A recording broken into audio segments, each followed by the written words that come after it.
Bonjour, je m'appelle Aurélie, je suis le GPS de Camping Car TV. Bonjour Aurélie, bonjour les télénautes curieux, généreux et respectueux. Et voilà, je crois que c'est là, il va falloir tourner à gauche. Mais alors c'est pas évident, hein. J'ai cru qu'on allait dans le mur. J'aimerais t'y voir. La dernière fois que je suis venu, c'était avec une petite voiture. Et c'était il y a 30 ans. Eh oui. Tout cela pour voir une bondieuserie. Mais pourquoi tu le prends comme ça? Quand on est dans un pays étranger, t'es la première à vouloir visiter un temple ou un lieu de prière ou que sais-je. Il n'y a qu'en France qu'il faudrait s'excuser d'avoir un patrimoine chrétien. C'est vrai que nous sommes en Auvergne et qu'il y a un beau patrimoine. Et des vierges partout. Surtout dans les églises. Mais pas seulement. Tiens, regarde la forme blanche là-haut qui se dessine, c'est Notre-Dame de Menton, sur la commune de Vermenton. Et elle a une spécificité, c'est qu'elle n'appartient ni à l'État, ni à la commune, mais aux habitants de Vermenton. C'est eux qui financent eux-mêmes les restaurations. Alors j'ai pas osé monter tout en haut, en fait j'aurais pu en prenant la route de droite, c'est étroit mais c'est possible. Et là-haut, vraiment la vue est absolument splendide.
Je reconnais que c'est superbe. Ah! Et très coloré. Oui, mais c'était comme ça en Auvergne au XIe et au XIIe siècle.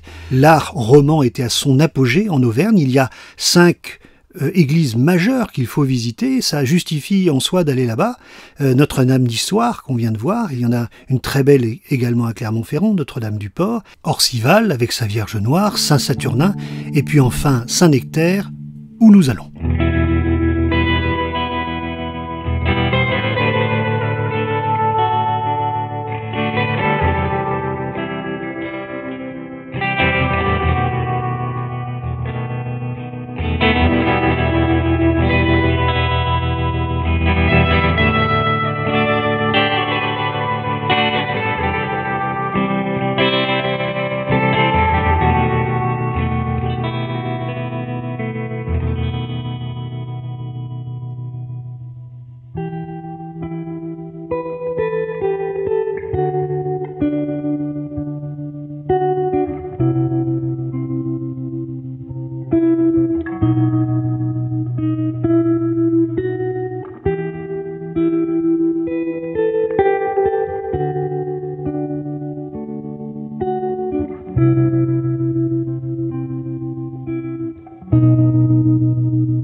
Le géoptimiste est parti en reportage.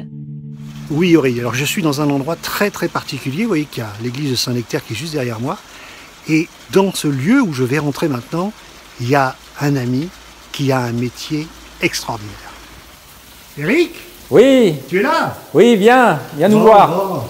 Comment vas-tu? Alors c'est ta cathédrale là? Voilà, c'est notre plus grande fontaine que j'appelle notre cathédrale, enfin la cathédrale, et elle mesure 28 mètres, l'échelle mesure 28 mètres de hauteur. Hein.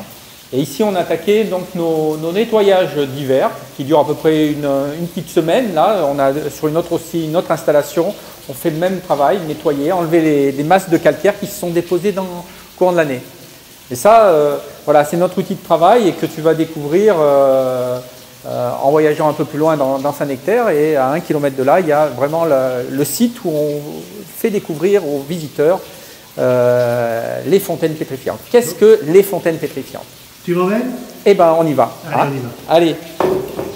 Les fontaines pétrifiantes de Saint-Nectaire est donc un lieu qui se visite et qui permet de comprendre comment le passé volcanique de la région a permis jadis de créer un métier singulier, pétrificateur. Aujourd'hui, Eric est le dernier au monde.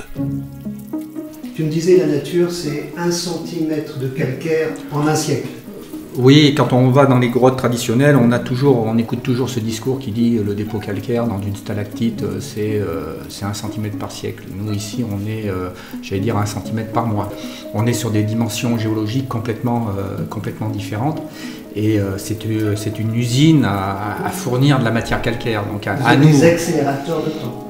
Voilà, tout à fait. On transforme un peu ce temps géologique.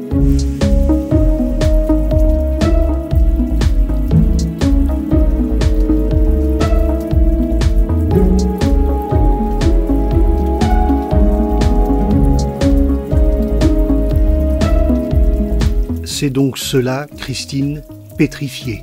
Pétrifié, oui. Alors, si littéralement on prend l'étymologie du terme, ça veut dire transformer en pierre. Hein. Ça vient de pétra, la pierre. Et l'action de pétrifier, c'est avant tout l'eau qui l'a fait. L'homme l'accompagne, donc il est artisan en pétrification. C'est cette petite nuance-là qu'il faut préciser quand même. Et l'homme est là pour voilà, contraindre ou en tout cas accompagner cette matière pour lui faire des choses décoratives à nos yeux, hein, à l'échelle humaine. Hein.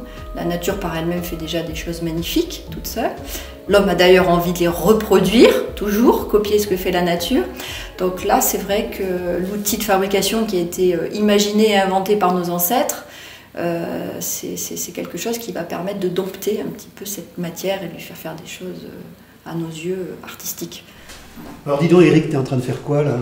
Ben là, je suis en train de reproduire un bas-relief. Alors, c'est un modèle qu'on avait récupéré, que mon ancêtre avait récupéré vers 1860 en Italie, qu'il avait ramené d'Italie au cours d'un voyage. Et là, je suis en train de le reproduire et de l'agrandir de manière à l'avoir en grand format.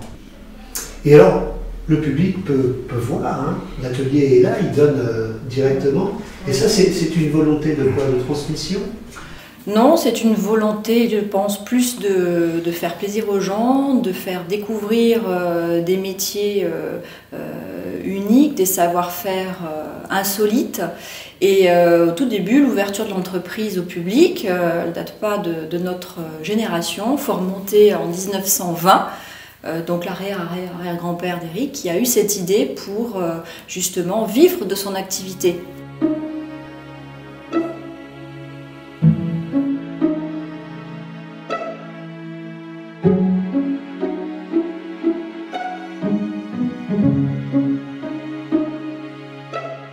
Il y a quoi devant toi là?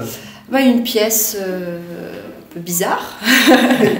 Ça, à la base, c'est l'idée de reproduire l'image de reproduire un insecte. Voilà, Eric est parti d'une image qu'il a beaucoup aimée. Il a eu envie de la reproduire en calcaire. C'est un gros coléoptère. Donc on est sur Lucane. Donc bien au départ, voilà, il y a eu le travail de modelage, donc la conception du modèle, du positif. Donc là, effectivement, il y a le côté artiste qui arrive et qui va mettre en forme une image en volume. Et puis après, la reproduction par le principe du moulage. Voilà. Donc là, c'est un moulage en silicone, voilà ce qui explique la couleur blanche.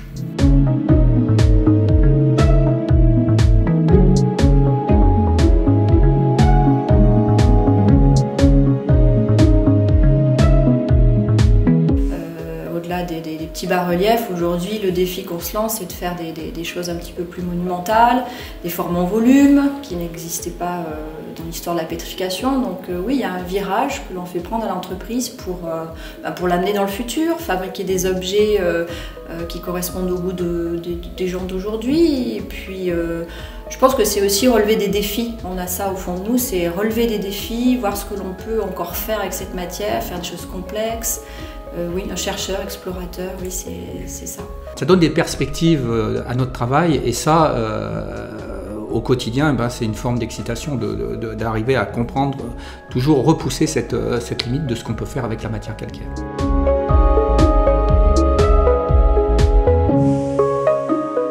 Alors vous avez compris qu'il y a déjà au moins 2 bonnes raisons pour aller à Saint-Nectaire. Eh bien, je vais vous en offrir une 3e. Et c'est très simple, il suffit de tourner tout de suite à droite. Et c'est ici, la cave du terroir.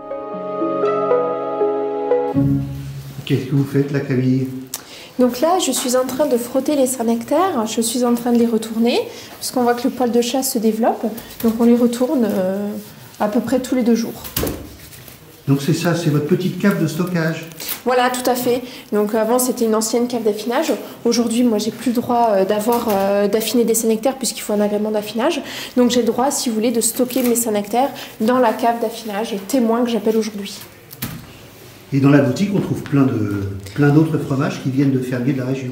Voilà, tout à fait. Donc en boutique, vous allez pouvoir retrouver les 5 appellations du Massif central, notamment le Cantal, le Salaire, la Fourme d'Ambert et le Bleu d'Auvergne. Voilà, mais également le Gaperon fermier aussi, qui est un fromage de chez nous à base d'ail et de poivre.